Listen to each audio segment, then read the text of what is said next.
trajetória acadêmica. Tudo bem? Tranquilo. Então, boa tarde, pessoal. Sou Matheus Felipe, agente mobilizador da MPC Filmes. Estou aqui iniciando hoje a primeira live de algumas do Circuito Universitário, que é um projeto focado em fomentar a reflexão sobre questões nacionais e históricas presentes no cinema. O projeto é gratuito e produzido pela MPC Filmes com patrocínio do Instituto CNP Brasil, CNP Seguros, Estácio e Dux, e é realizado pela MPC Filmes, Ministério da Cultura e Governo Federal. E nesta edição nós propomos o debate de 3 filmes de nossa curadoria que refletem temas diversos e pertinentes. E um deles é O Futuro do Agora, que a gente vai debater hoje. E O Futuro do Agora é um documentário dirigido por Ricardo Favila e mergulha nos desafios profundos e urgentes da educação nacional. Narrado pelos próprios estudantes, o documentário oferece um retrato sincero e impactante da realidade enfrentada nas etapas mais decisivas do ensino, o médio, o técnico e o superior. Com registros de diferentes regiões, classes sociais e contextos, o filme acompanha histórias de vida que revelam um abismo entre a educação e promete o que realmente entrega. A obra explora os efeitos da pandemia, a desigualdade no acesso à tecnologia e as limitações estruturais do sistema, ao mesmo tempo em que destaca iniciativas transformadoras e caminhos possíveis. E para esse debate de hoje, eu tenho a honra de poder dividir a palavra, compartilhar a palavra com Jorge Max Costa Sarzedas. Falei certo seu sobrenome? Sarzedas? Correto. Jorge Marques é diretor do CIEP Brizolão 479, Mário Simão Assaf, de Cachoeira de Macacu, há 17 anos e também participa do filme. E, primeiramente, obrigado por estar aqui, ter aceitado o convite. E, para iniciar, peço que você se apresente um pouco, fale um pouco de você, da sua trajetória acadêmica. A palavra é toda sua. Tá, vou fazer uma pequena retificação. Eu fui diretor dessa escola por 17 anos, hoje eu sou aposentado do Estado do Rio de Janeiro na educação. Tá bom, então. Mas só para efeitos de correção, sem problema. A história já foi feita. Isso é o que importa, no final das contas. Isso aí.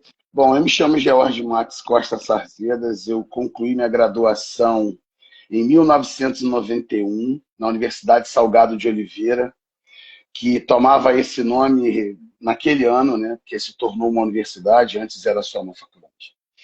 A partir dali, ingresso no serviço público, imediatamente em 92 e 94, 92 no magistério municipal e em 94 no magistério estadual, na disciplina de educação física. Essa é a minha formação como professor da graduação, habilitado para lecionar no ensino médio. Com o passar dos anos, veio um grande desafio, uma mudança, uma necessidade de termos uma eleição interna na escola para a escolha de um diretor, um dirigente. E naquele momento ninguém se habilitou, ninguém quis, a gente ia receber alguém de fora, e aí eu falei, não, peraí, gente, não tem cabimento, a gente é muito bom aqui para a gente receber alguém de fora. E aí eu recebi a incumbência de, então vai você. E aí aceitei para ficar 2 anos, fiquei 17 anos, né? E a história da educação se confunde muito com a minha própria história. Eu fui salvo por ela e ajudei a salvar outras pessoas. E talvez acreditar nisso tenha sido o diferencial. Saber que se eu fui, eu também podia fazer a mesma coisa. E foi em busca disso que eu montei todas as minhas propostas pedagógicas, todos os projetos, o envolvimento com os alunos, a relação com as famílias, uma escola que fosse de portas abertas para a comunidade em que ela estava inserida. E eu acho que tudo isso junto fez uma repercussão muito boa. Os resultados foram muito bons. Não só na construção de uma autoestima que os alunos não possuíam, ainda mais porque vinham de um distrito onde eram classes menos favorecidas as favorecidas do entorno do colégio, né? Eles vinham do 3º distrito. Então era necessário primeiro criar uma crença de que eles podiam. Yes, we can. Se ele não acreditar que é possível, não vai ser possível. Então, primeiro a gente levou aí uma década construindo essa identidade que possibilitaria, no segundo momento, uma virada de chave na formação real, e aí acreditar que era possível torna-se possível. Então, esses alunos que chegaram aí no 6º ano, ao saírem 9 anos depois, acreditaram que era possível. E aí, nesse momento, eram os números que eram algo em torno de 10% de aprovação no vestibular, passam a ser de 40%, 50%, 2 anos depois 60%, 70%. E aí eu levo meu filho para ser meu aluno no ensino médio. E afirma que ele se forma 100% dos alunos que ingressam na universidade. E é isso. É isso. Tive a oportunidade de viver inúmeras etapas, inúmeros projetos pedagógicos que o Estado do Rio de Janeiro, ao longo desses 17 anos, tentou implantar. E talvez de todos eles, o resgate a um horário integral, com o professor em horário integral, observe, aluno em horário integral, professor em horário integral. Eles chegavam às 7 da manhã, todos. Todos os professores, todos os dias, estavam na escola, junto com os alunos, às 7 da manhã. E eles iam embora juntos às 5 da tarde. Dando 40 horas semanais de trabalho e de aprendizado. Então, não havia falta de professor.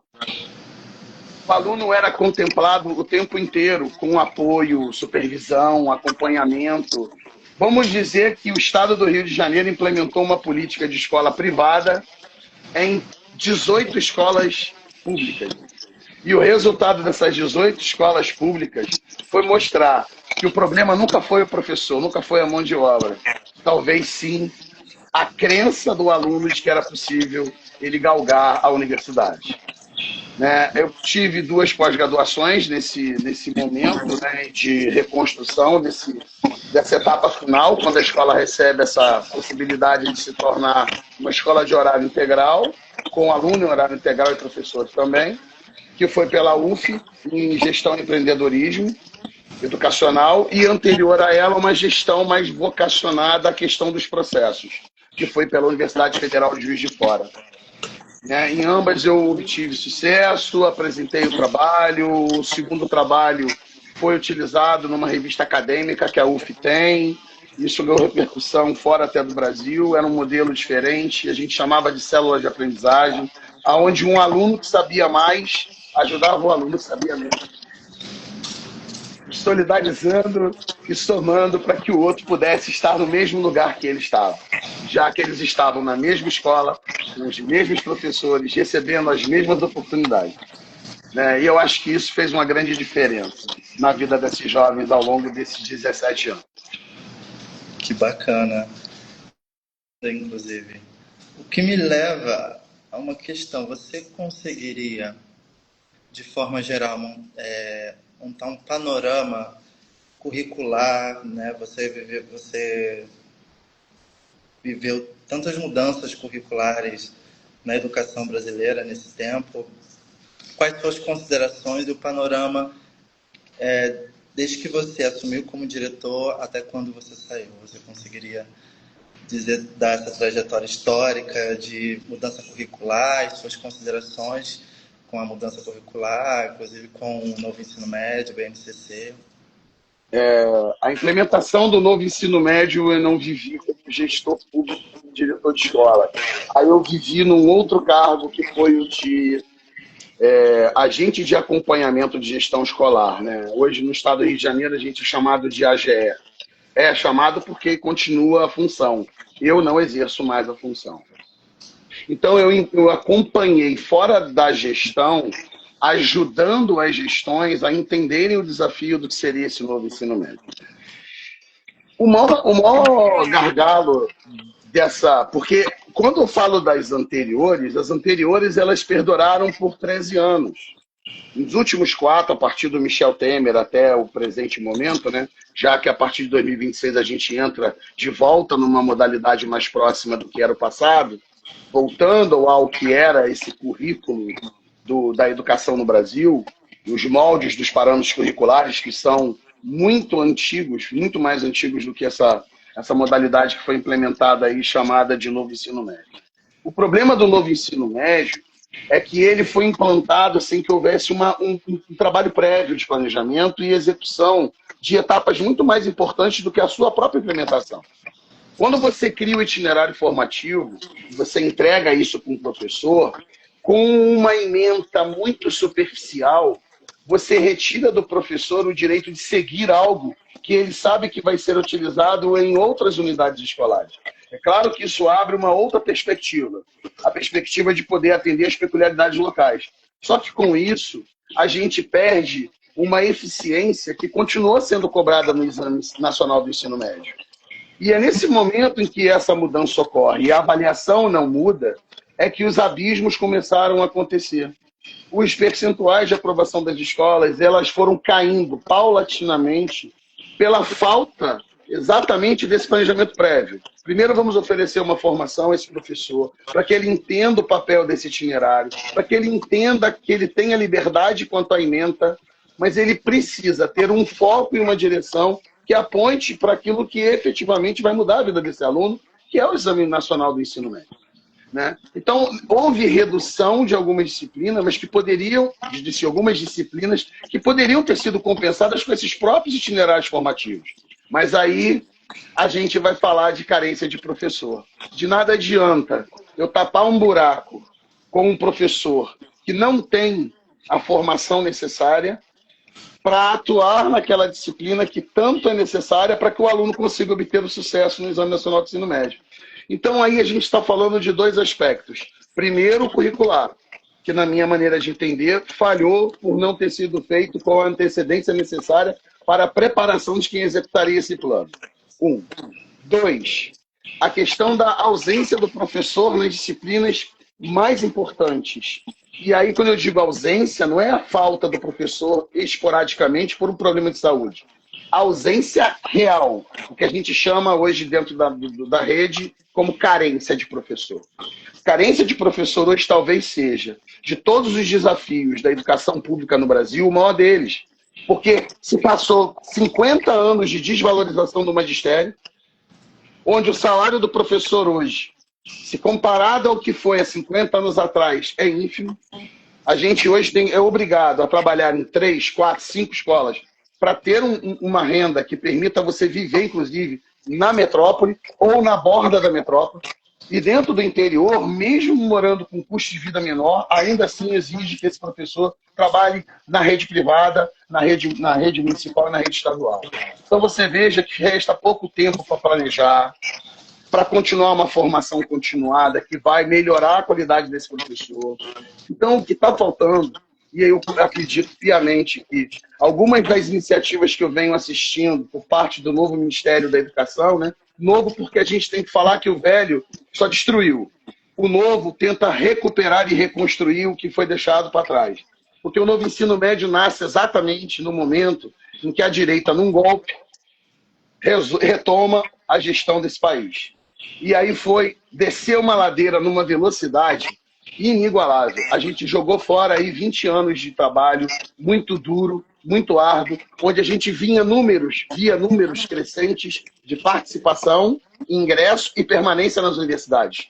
E aí, nesse momento em que a gente vive, o governo Temer, o governo Bolsonaro, a gente vê o oposto. A gente vê esse número se reduzir a quase 1/3 do que já foi.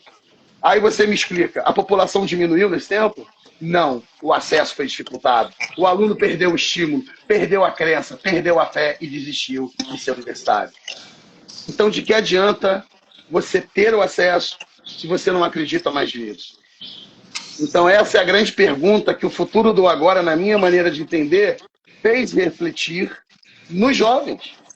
É preciso acreditar sempre. É preciso desejar sempre. É essa coragem que esse jovem precisa ter para enfrentar a labuta do dia a dia, sobre todas as mazelas que a vida lhe propõe, ainda assim acreditar que pela educação ele vai chegar a uma formação que permita que ele tenha uma vida digna, um emprego digno, a sua moradia e, claro, como diz o nosso presidente, ser feliz, porque é para isso que nós vivemos, para sermos felizes. Sim. Inclusive tem uma pesquisa que ela foi publicada esse ano, inclusive, que faz um panorama e um estudo de caso em Bom Jardim, Pernambuco, e traz debate sobre como esse novo currículo, né, da BNCC reduziu o ato de ensinar a como se fosse chão de fábrica, né?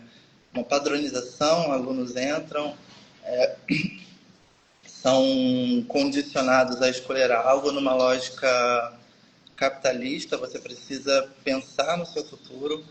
Isso é intrínseco ao processo de aprender, enquanto disciplinas como sociologia, filosofia reduziram cargas, algumas foram até excluídas de alguns currículos de algumas escolas, em detrimento dessas outras disciplinas. E o primeiro ponto, eu acho, a se pensar é um aluno que chega no primeiro ano, ele tem capacidade, ele tem discernimento para escolher o que ele quer fazer. Como ele vai saber o que ele quer fazer? E eu acho que o meio social, o contexto social, influencia muito. E essa pesquisa, né, que é a metodologia que foi usada foi basicamente escutas sensíveis de um gestor e 2 professores. No período de 2023, buscou ponderar como os professores percebiam esse novo currículo nas escolas. E quase que de forma... Todos os professores, inclusive o gestor, disseram que houve os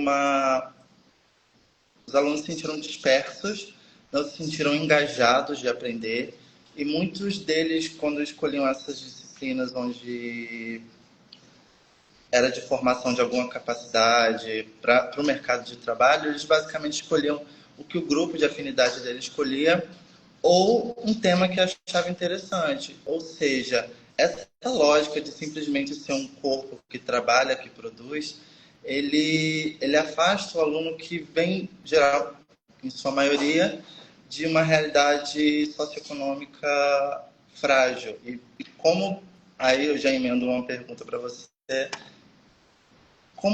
quais os fatores que, na sua opinião, impacta de forma...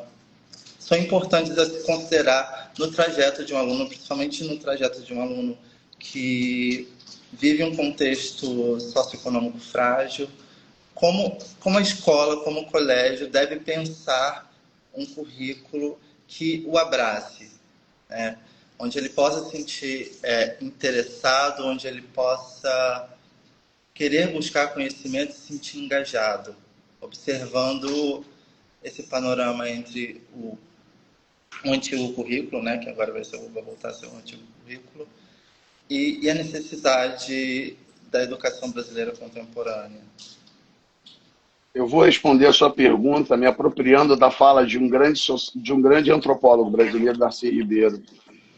Ele dizia que a escola precisava oportunizar uma educação integral.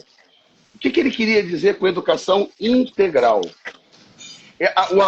O jovem, ele precisa ter acesso aos conteúdos que a gente considera que são necessários, que é aquilo que a gente chama de sistematização do ensino, que aí a gente está falando de parâmetros curriculares nacionais, a gente está falando de políticas públicas nacionais de educação, que são a base para essas avaliações institucionais que medem a qualidade do ensino no Brasil e hoje também são utilizadas para ingressos universitários.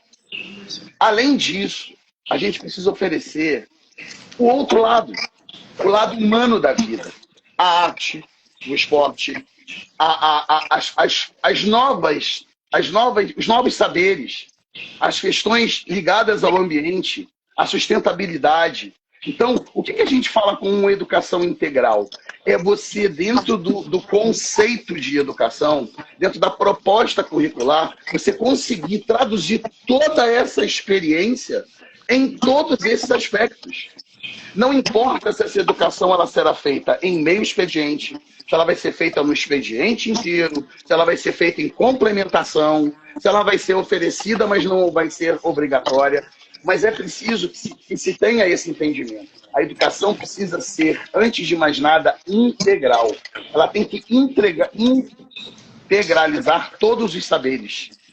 E não é apenas os saberes necessários. Ela precisa ter os saberes da vida. Ela precisa envolver socialmente esse aluno para que ele entenda sobre responsabilidade, lealdade, disciplina, solidariedade, que são questões que hoje qualquer profissional é avaliado antes dele ser admitido numa empresa sobre esses aspectos. O jovem vai se candidatar a uma vaga, ele passa por um processo seletivo no RH em que ele tem que demonstrar se ele é capaz de liderar uma equipe, se ele é capaz de trabalhar com outras pessoas. Então, eu me refiro a esse novo dentro da integralização do currículo. E isso não depende exclusivamente de quanto tempo o aluno permanece na escola. Depende, sim, da estruturação de um currículo que garanta que ele tenha essas oportunidades garantidas. Quando a gente fala de política pública e educação, a gente não pode jamais dizer que educação é despesa. Educação é investimento. É aquilo que transforma a vida das pessoas ao longo do tempo presente e, claro, refletindo no futuro. E a gente tem que aprender com o passado, aquilo que a gente deixou para trás. O que a gente fez de errado, esquece, apaga e vamos fazer novamente, mas fazer o novo. Se eu errar no novo, eu estou usando. Se eu errar com aquilo que eu já errei, eu estou sendo negligente. Eu entendo dessa forma o processo. Então, parafraseando o Darcy, ele dizia que a educação precisava ser integral, ela precisava compor, ela precisava trazer esse aluno para um ambiente em que ele fosse, antes de mais nada, protegido, alimentado, com todas as referências de saúde possíveis, de higiene, dentária, médica, o que fosse. Era uma proteção ao jovem que estava, naquele momento, diante da sua realidade, negligenciado de todos esses acessos. Então, essa escola que nasce lá atrás, que muito se falou de Brizolão, e Brizolão era sinônimo de uma escola de pobre. Meu filho estudou no Brizolão e vai concluir na UF Medicina Veterinária. Não é escola de pobre. CIEP é a escola que foi criada no estado do Rio de Janeiro para ser exemplo no Brasil. Para ser exemplo mesmo, porque era uma educação integral que olhava para o aluno e apoiava o aluno. Eu só lamento que a gente ainda olhe para a educação e olhe ela como despesa. Para início de conversa, não podia estar no arcabouço fiscal. Educação não pode ser despesa. Porque se eu deixo de investir anualmente nos processos, primeiro que ela perde o timing de acompanhar novas tecnologias, novos saberes, novas habilidades e incorporar isso de uma forma na vida desse aluno que permita que, ao sair da escola, ele esteja pronto para aquilo que a sociedade do lado de fora quer dele. Mais do que isso, tornar um cidadão completo, capaz de avaliar a sua realidade e modificá-la sempre que ele considerar necessária. Então, eu penso que esse arcabouço de sistematizações pedagógicas e curriculares, ela tem que existir. Mas, sobretudo, ela precisa olhar o aluno sob o ponto de vista do integral, de ser um ser humano que precisa ter todas as suas competências, habilidades estimuladas, apoiadas e incentivadas. E como olhar isso de forma interseccionalizada, né? Tipo, uma pessoa ela não é a parte da sua raça, da sua sexualidade, do seu gênero. Então, todos esses aspectos, principalmente o aspecto socioeconômico, deve ser considerado na formação desse aluno para se pensar como eu posso acolhê-lo, como eu posso que ele sinta gosto de estar na escola, de fazer acontecer, de participar, de criar, de produzir tudo isso, sabe? Eu posso te dizer que isso é gestão. Isso Eu outro dia vi uma propaganda de um diretor que ganhou um prêmio internacional numa escola no interior, acho que do Amazonas, se não me falha a memória, ou Pará. Eu sei que era um lugar de extrema violência e ele chegou e disse: eu vou mudar a história da minha comunidade em 5 anos. Ele derrubou os preconceitos e abriu as portas da escola para que a comunidade estivesse ali dentro. Quando isso acontece, a família está dentro daquele ambiente. Então, esse aluno que faz parte daquela escola, ele se sente já protegido 2 vezes. Ele se sente protegido pelo sistema e pela companhia da família, que ele sabe que faz parte desse ambiente. Então, é nesse momento que ele está seguro para ser quem ele quer ser. A gente precisa parar de ter preconceito disso, daquilo outro. A gente tem que encarar a vida com uma única certeza. Nós precisamos ser felizes e respeitar o outro como ele é. Não desejar que o outro seja aquilo que eu sou. Eu quero que ele seja quem ele deseja ser e respeitá-lo pelo que ele desejar ser. Essa escola só existe quando há gestão. E aí, quando eu digo gestão, eu não estou falando só do diretor. Eu estou falando de um conjunto harmônico de pessoas que bebem da mesma fonte e acreditam nas mesmas coisas. Uma escola que tem um professor preconceituoso, ele não, primeiro que se for um só, ele vai ser colocado à margem do processo, ele vai deixar aquela escola. Agora, quando você tem uma divisão, 50% de um jeito, 50% de outro, eu acho que ou você ganha pelo convencimento, ou o próprio aluno vai dizer para você: esse professor não serve para estar nessa escola. Ele é dissonante dessa escola.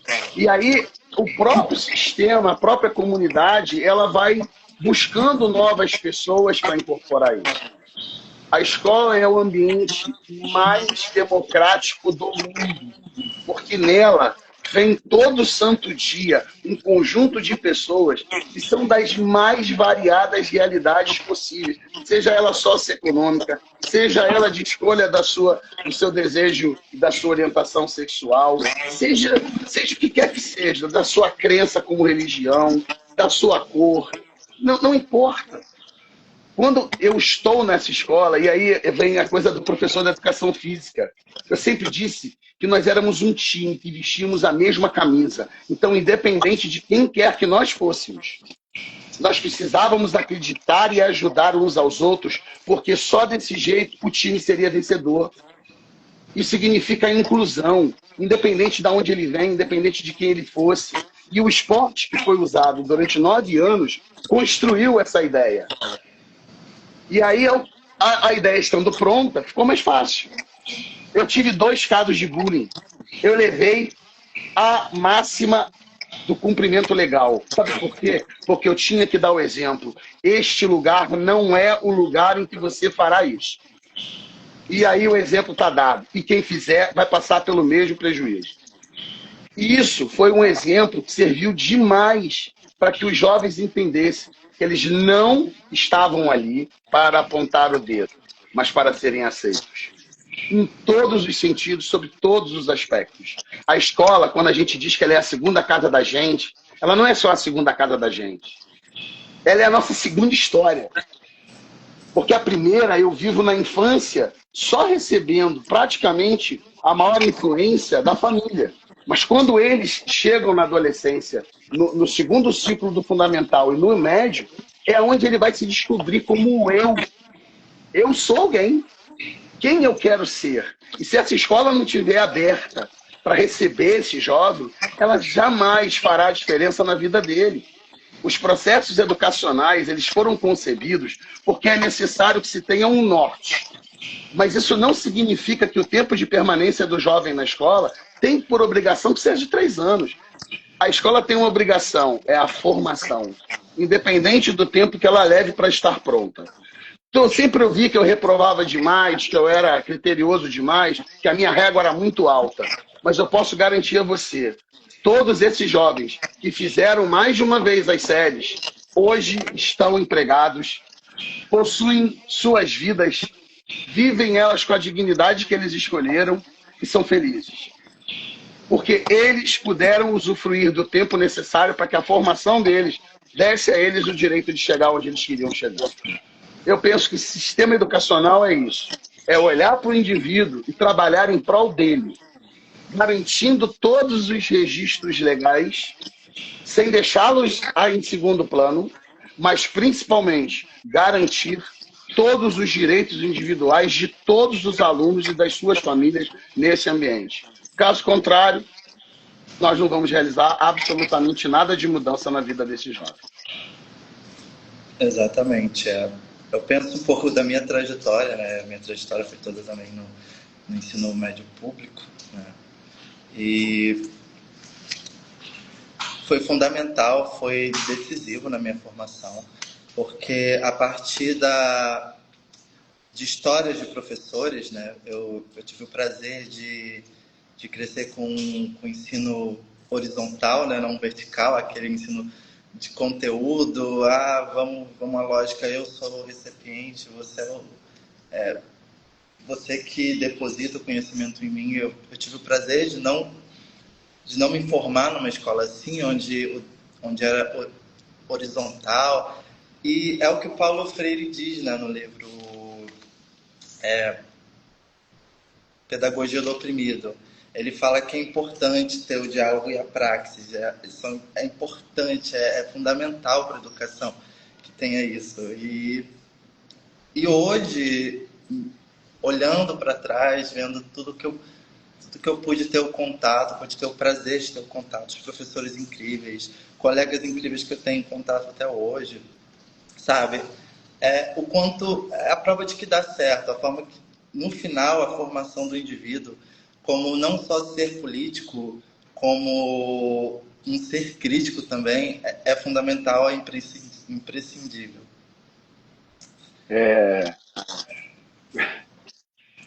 Deixa eu pensar melhor aqui para fazer uma colocação mais pontual. Eu disse a você que eu fui salvo pela escola pública. Mas eu fui mais do que isso. Eu fui salvo por um professor. Por acaso ou não, escolhi a mesma profissão dele, né? E foi exatamente ali o divisor de águas da minha vida. E a minha história, a história do que eu construí depois, ela sempre teve esses encontros e desencontros, encontros com professores maravilhosos. Eu vou falar de uma que eu lembrei aqui agora, que muito sempre me encantou, principalmente porque ela trazia uma coisa com ela, que era um prazer no ensinar, no dividir a sala de aula, no compartilhar o saber dela. Primeiro que ela não dava aula, ela dizia que ela ia para a sala para jogar. Tudo dela era lúdico. Você já pensou em palavra cruzada, silabox? Cara, ela usava ferramentas para a época que eram inimagináveis. Você tem uma ideia, a prova dela, as provas, era um tabuleiro. Eu construí isso para ela, está lá na escola até hoje. São caixas que a criança pula em cima. E aí a pergunta era feita numa tela e a criança tinha que escolher a cor da resposta. Se a resposta fosse certa, ela podia escolher a próxima caixa que ela ia pular. Se ela pulasse na caixa, a caixa afundasse, ela voltava para começar a prova de novo. Ela não admitia que o aluno não soubesse. E ele voltava para estudar. Compreende? Para mim, aquilo foi um aprendizado para a minha vida. Quando você disse o compartilhar saber, o ato de doar a alguém o que eu sei, é sublime. É um ato de doação. Por que eu daria a você o que eu sei? Se não for pelo prazer de lhe conferir saber. E permitir que com esse saber você mude o mundo à sua volta. Esse é o grande papel do professor. Encantar os alunos. Porque quando você os encanta, aquilo que é o chato fazer, você faz com o pé nas costas.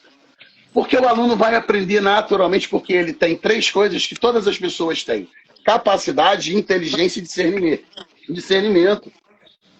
Então, a vida vai oportunizar, ele vai conquistar.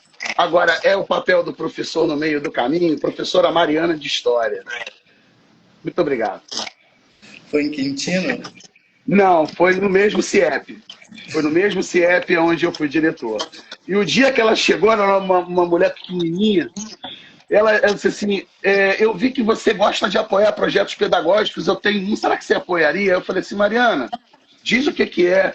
Quando ela me contou o que que era, eu falei assim, faz o seguinte, escreve 3 projetos e eu vou financiar os 3. Eu vou patrocinar os 3 projetos. Eu acho que não ia conseguir nada. Ela fez o jogo das caixas e 2 jogos de tabuleiro. Um era História do Brasil, o outro era História do Mundo, e a das caixas... Com as caixas ela fazia miséria, ela fazia o que ela quisia. Legal, acho que eu vou até emendar uma pergunta nisso, porque no filme você menciona as ETECs, né? E pensando nesse potencial pedagógico das ferramentas, né? Do tabuleiro lá atrás. Hoje nós temos várias ferramentas disponíveis. Mencionando a ETEC como exemplo, qual, na sua opinião, o potencial das ferramentas tecnológicas hoje? Em contrapartida dessa mesma lógica que o tabuleiro lá atrás. Bom, aí eu tenho para te dizer que falharam mais uma vez. Entupiram uma escola com tecnologia e não prepararam o professor para usar a tecnologia. Eu ainda vejo professores nas ETECs usando a caneta para você fazer um desenho sobre uma imagem, para você poder marcar alguma coisa, escrevendo no quadro, para o aluno copiar. Eu antes de me aposentar, né, eu me aposentei dia 5 de setembro, se não me falha a memória. Antes de eu me aposentar, eu pude usar toda a tecnologia que tinha nas escolas por onde eu dei aula. Toda. Eu só dava aula com Chromebook. Eu dizia para eles, esse é o novo livro da vida de vocês. Aqui não está apenas a disciplina que eu leciono. Aqui está toda a informação que o homem foi capaz de reunir na sua história. Então, o que você quiser, o que você precisar, é aqui que você vai encontrar.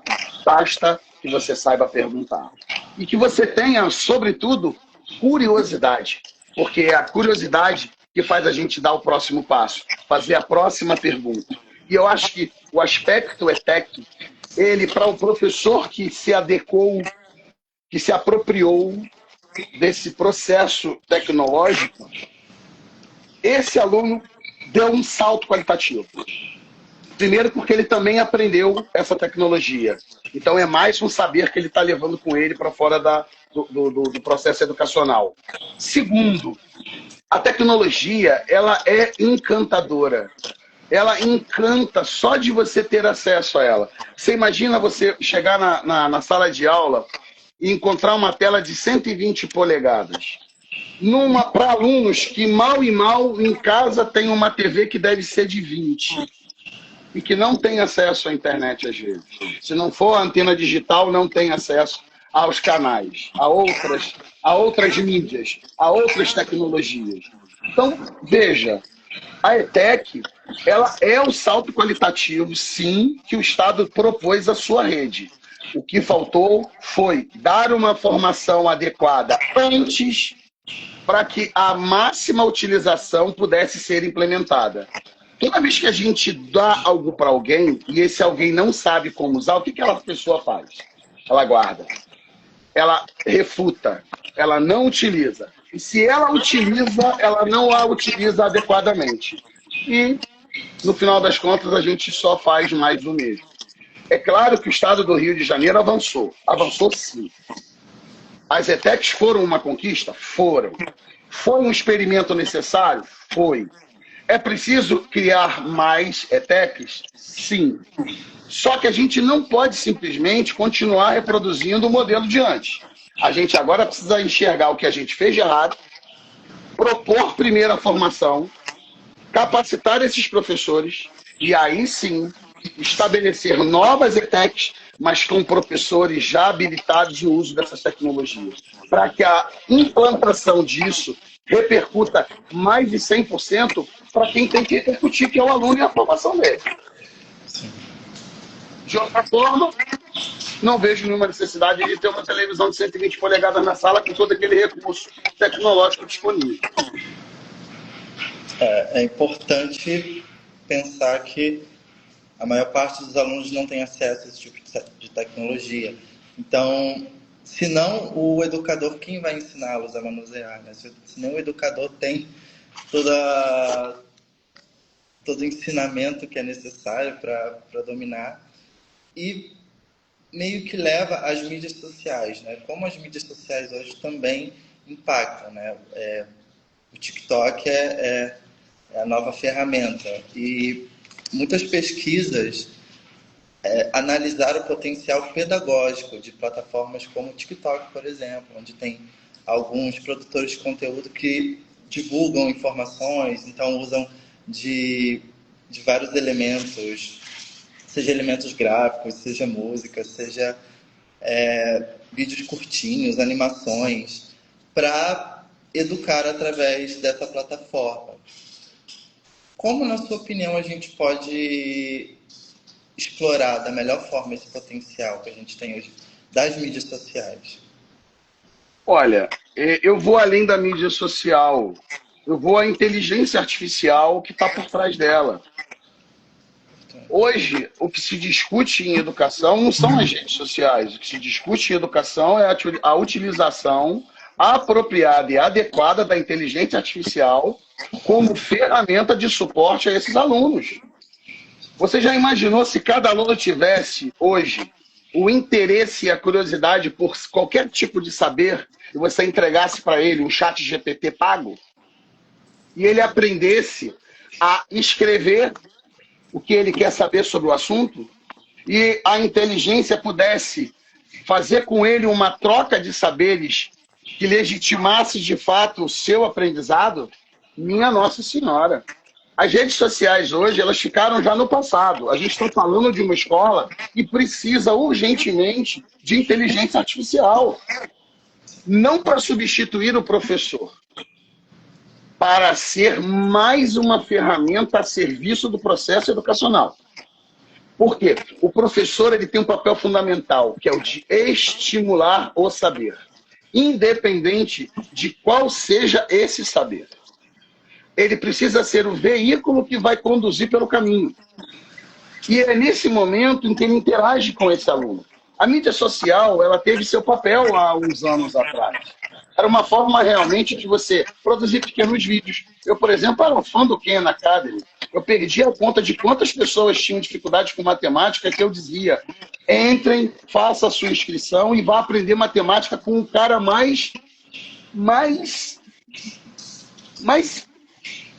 tudo em matemática. Ele pegava um processo, dividia em etapas menores, pequenos vídeos, e antes dele falar, ele dava a revisão do que ele ia mostrar. Então, assim, ele fazia um retorno ao passado, e depois o presente, e depois ele juntava os pedacinhos novamente, até chegar ao saber por completo. Então, assim, eu não estou aqui com isso fazendo pintando a rede social como algo que não deve existir. Não é isso. A rede social tem outras finalidades. Essa é uma delas. Mas hoje, o que eu olho a título de acréscimo real na vida das escolas, dos alunos e dos professores, se chama IA. A gente precisa caminhar na direção da inteligência artificial. Até porque não que nos substitua, mas para que a gente a tenha do nosso lado, dominando o uso e incentivando o uso correto desse instrumento. Sim. Desculpe. Não tem problema. É meio que para complementar. É que eu acho que com as novas tecnologias, isso já é histórico, existe sempre um pessimismo sobre, né? Sobre como essa nova tecnologia pode substituir o potencial humano. O potencial humano sempre vai existir. A ferramenta está lá, a IA está lá, mas a IA não se alimenta sozinha, sabe? Então, pode falar. Ela se alimenta daquilo que você quer que ela se alimente, porque é você que está pilotando ela. É por isso que é tão importante que esse professor ele esteja dentro dessa nova tecnologia antes que ela se torne obsoleta. Esse é o momento da gente aprender a usar IA. Eu resisti muito. Hoje, quando eu quero saber sobre um assunto, eu digo assim, em IA, né? Boa noite, tudo bom? Como vai você? Eu converso, eu bato papo. Eu interajo com ela, sério. E aí eu tenho as minhas pastinhas sobre os assuntos que eu quero estudar. E aí eu peço, existe alguma novidade sobre o assunto tal? Você poderia compilá-la para mim e deixá-la disponível? E ela vem, faz a pesquisa na grande rede e me disponibiliza o material. Quem está lendo e quem vai usufruir desse saber sou eu. Ela só teve o trabalho que eu teria de levar uma semana para procurar uma coisa que numa fração de segundos ela é capaz de fazer. Quem está pilotando a IA sou eu. Ela é uma ferramenta. Ela não me substituirá. Que fique claro. E não existe um pensamento acrítico nisso. Entendeu? É fomentar o pensamento crítico. Você vai... A IA vai te dar informação, obviamente você vai exercer um pensamento crítico sobre isso, até para revisar aquela resposta. E então, você falou basicamente algo muito importante a se pontuar, a se pautar hoje, que é como a IA realmente pode ajudar no ensino, né? Não só enxergar o potencial de plágio, porque, obviamente, né, tem esse potencial, mas o potencial de, pela informação rápida, como você pode otimizar o seu processo de aprendizado, entendeu? Exercendo, obviamente, o pensamento crítico. Para você ter uma ideia, outro dia eu pedi que ela fizesse a comparação entre duas teorias. E ela fizesse o cruzamento delas e me desse um meio termo entre ambas. Entenda, eu conheço uma, conheço a outra. E eu pedi que ela cruzasse e me desse aquilo que elas são, vamos dizer assim, estão falando a mesma língua.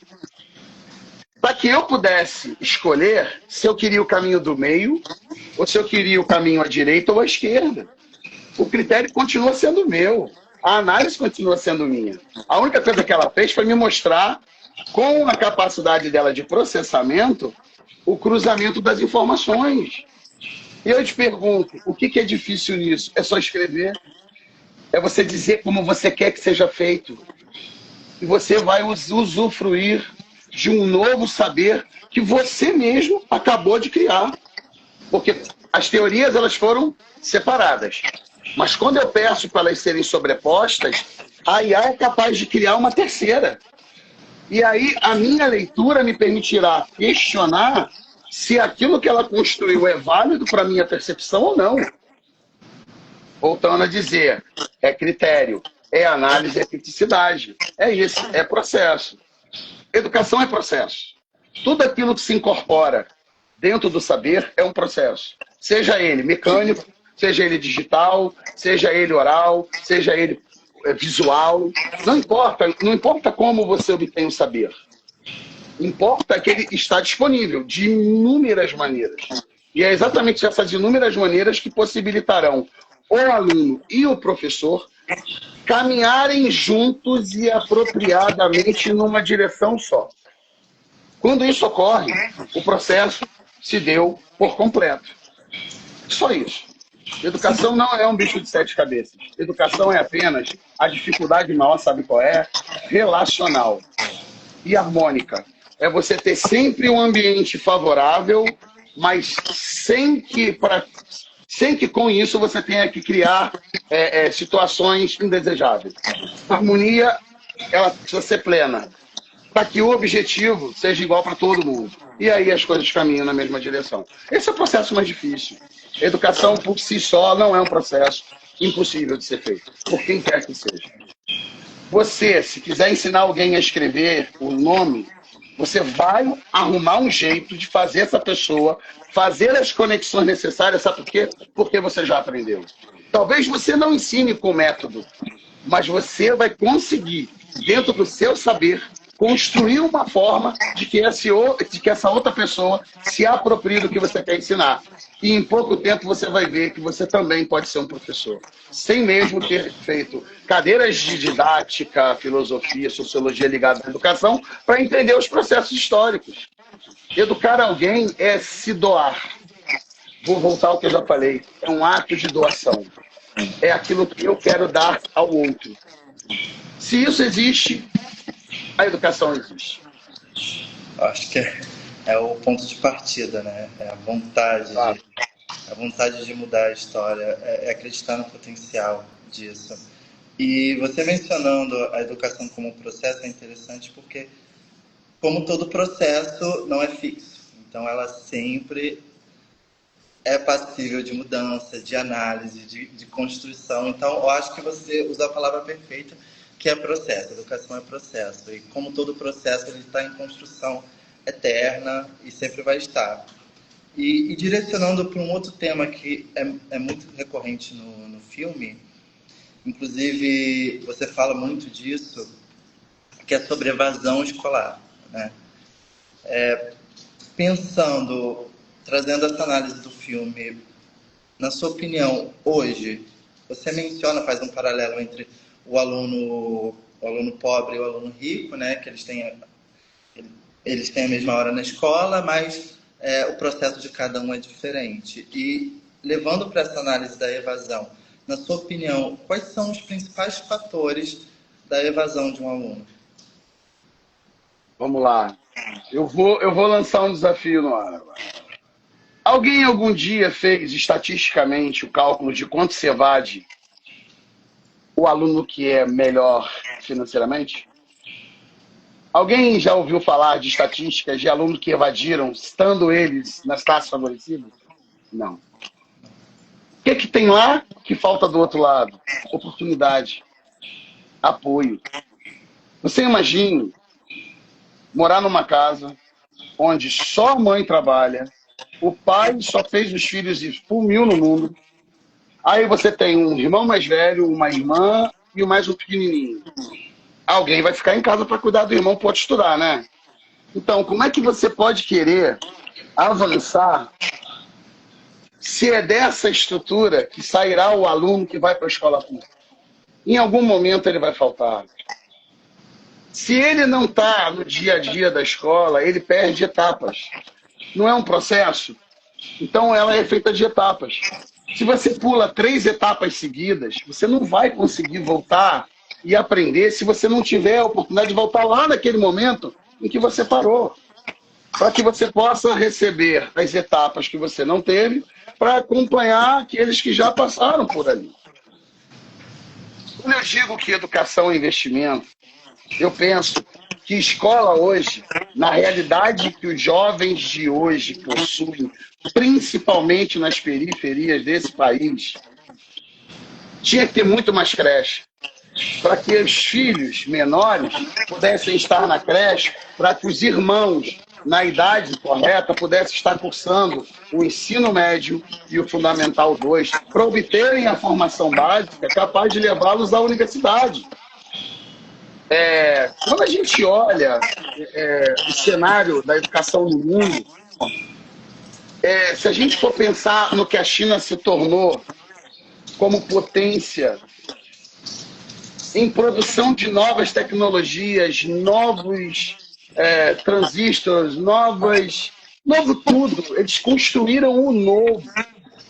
Eles hoje produzem as peças para fazer o iPhone. Está montado em outro lugar. Como é que eles chegaram nisso? Com uma única crença.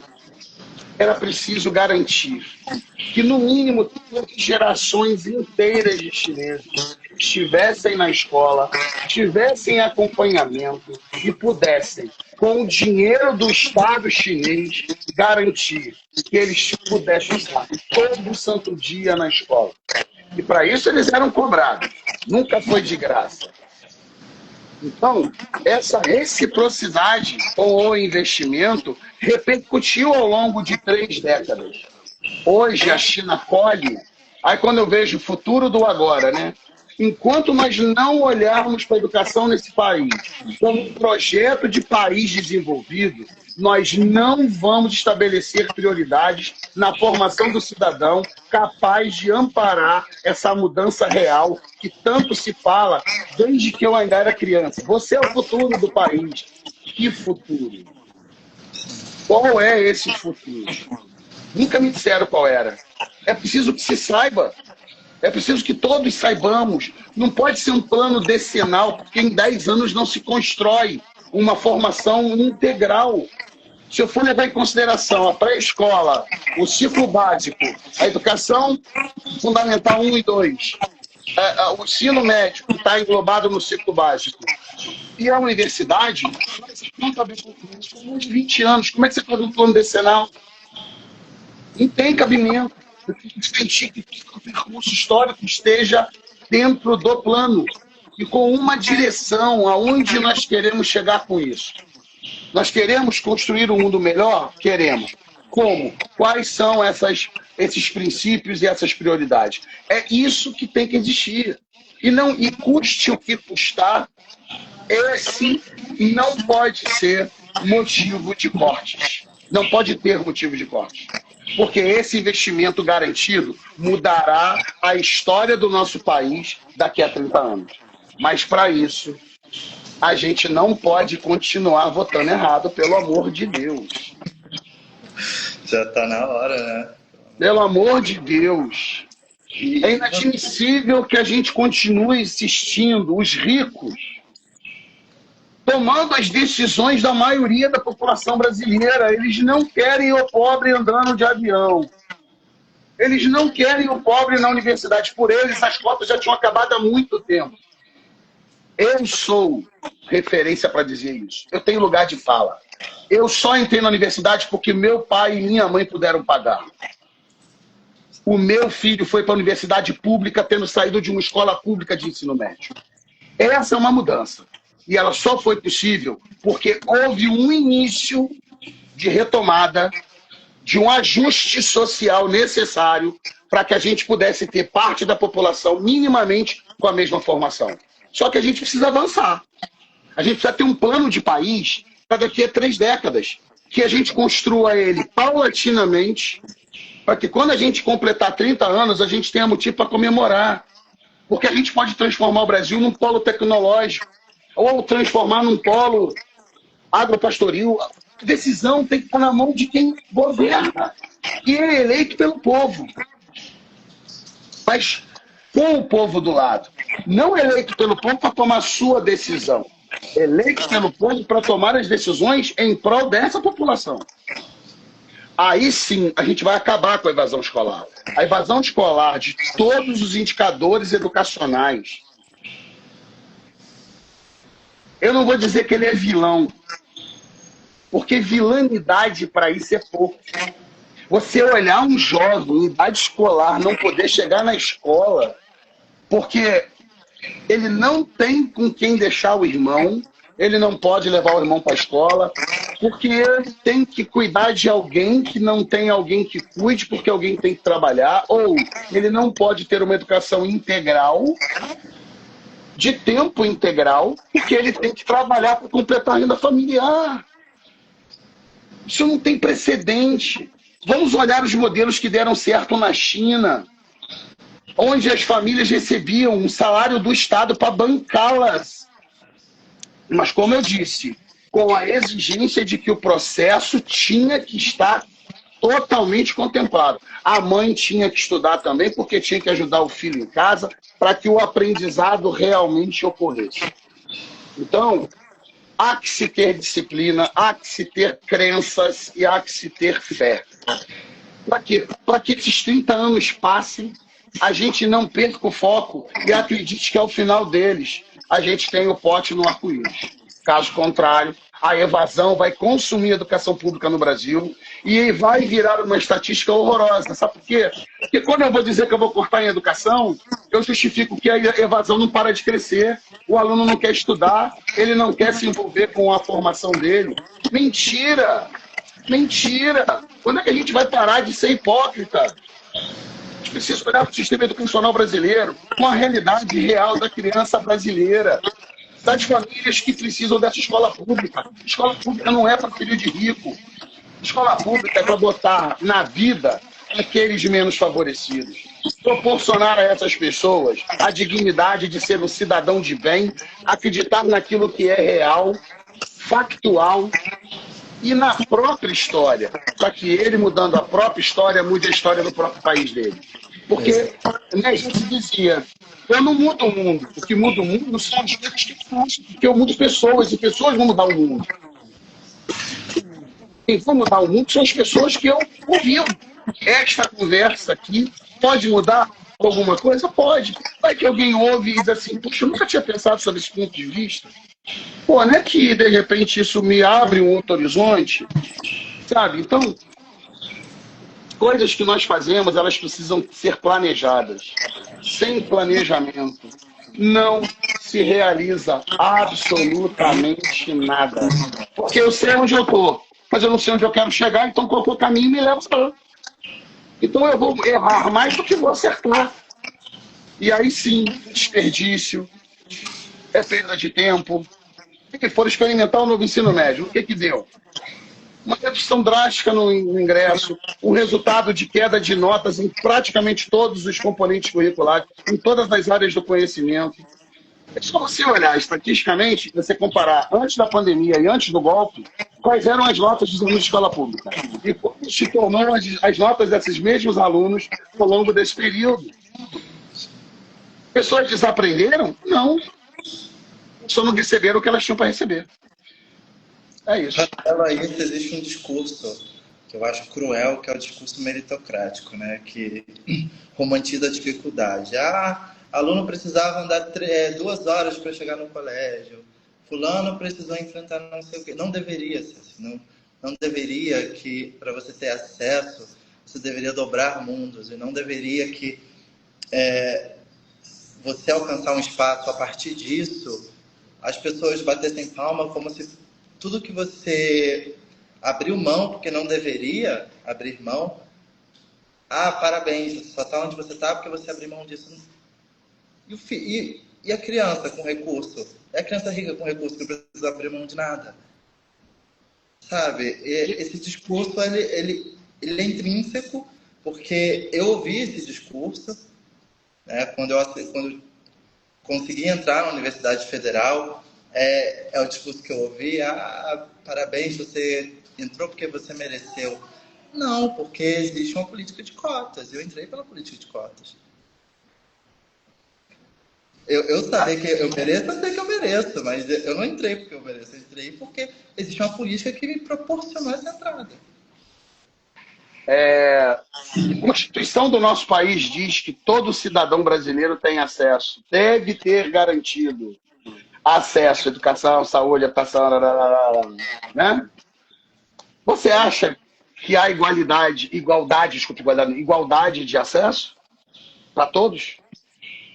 Então a gente já começa a errar na leitura da Constituição. A Constituição não pode ser um mero pedaço de papel.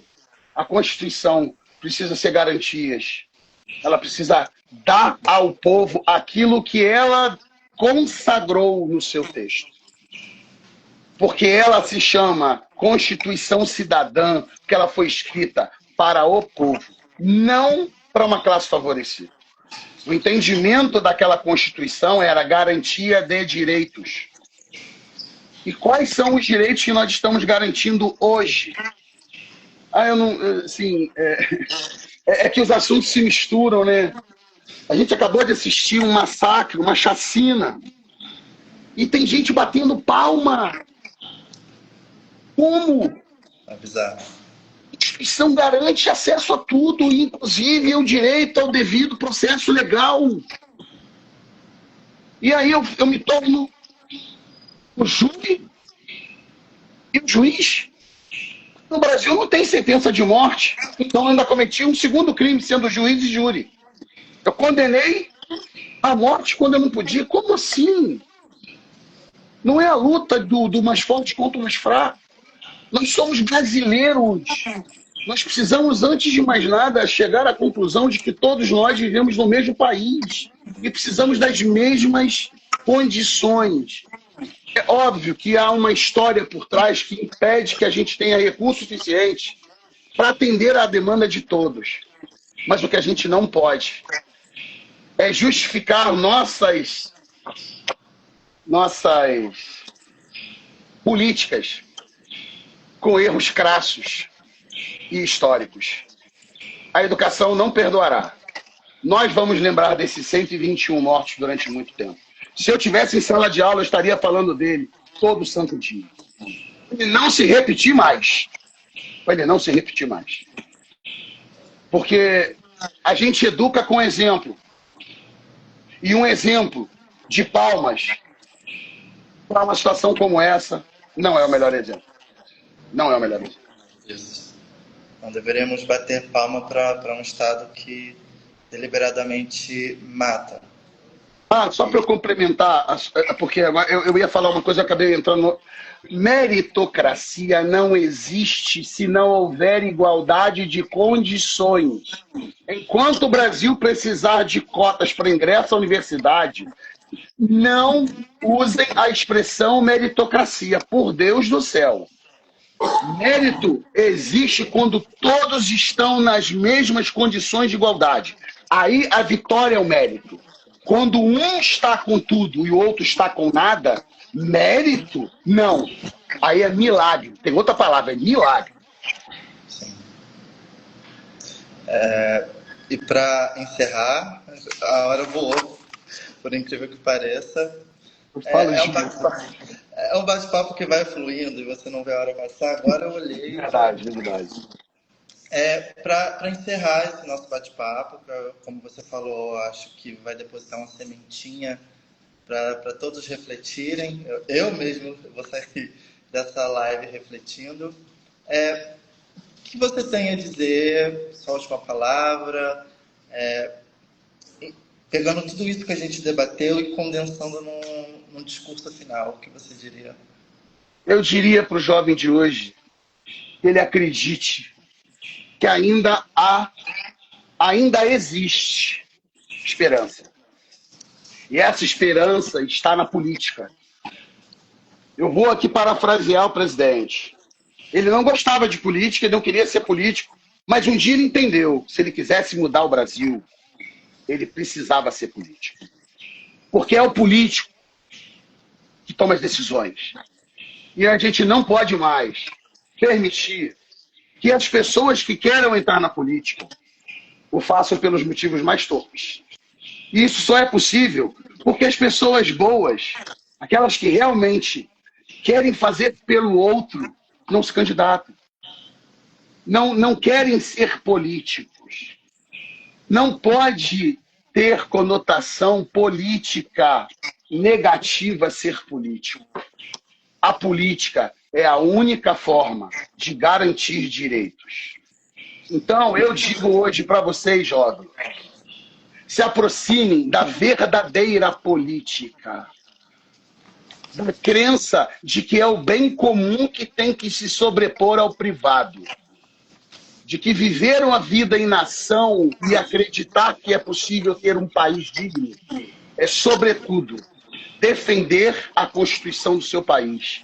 Mas mais do que isso, é estar nas trincheiras que possibilitarão que as suas escolhas e decisões do futuro, como um político do bem, garantam a outros jovens, que é você hoje, acessos maiores, melhores e mais bem providos do que os que estão à sua disposição.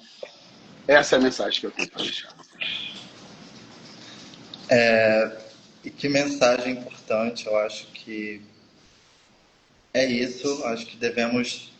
você mencionou, né, ser político. Nós somos seres políticos no momento que nós nascemos. E é enxergar isso. Eu acho que a provocação que eu faço é: se veja como corpo político, porque a política é toda a sua vida. O recurso que você tem para comparar algo é político. A forma como você se porta no mundo é político. Seus acessos é político. Então, tudo é político. Não tem como se apartar disso. E a política nada mais é do que a garantia de direitos que são teu como um corpo político, como o corpo do colega, como o corpo político da mãe, do pai, do irmão, do colega, qualquer um. E muito obrigado, Jorge, por esse papo. Apesar de curto, apesar do problema no início, para entrar, Tranquilo. Foi riquíssimo. Nego Bispo fala, né, que a gente deve não enxergar as falas como troca, que troca é, a, é o mote de hoje, né, desse sistema neoliberal. É como compartilhamento. Então, obrigado por Isso compartilhar a aí. sua fala. E é isso, até a próxima live, tá? Só lembrando que as próximas lives que eu irei fazer serão no perfil da MPC Filmes. E quem quer ficar por dentro, só ficar por dentro do perfil, que lá vão ter os próximos agendamentos das próximas lives. E só reforçando que os 3 filmes, inclusive Futuro do Agora, estão disponíveis para assistir de graça e para isso vocês só precisam acessar o link que está na bio do perfil da MPC Filmes.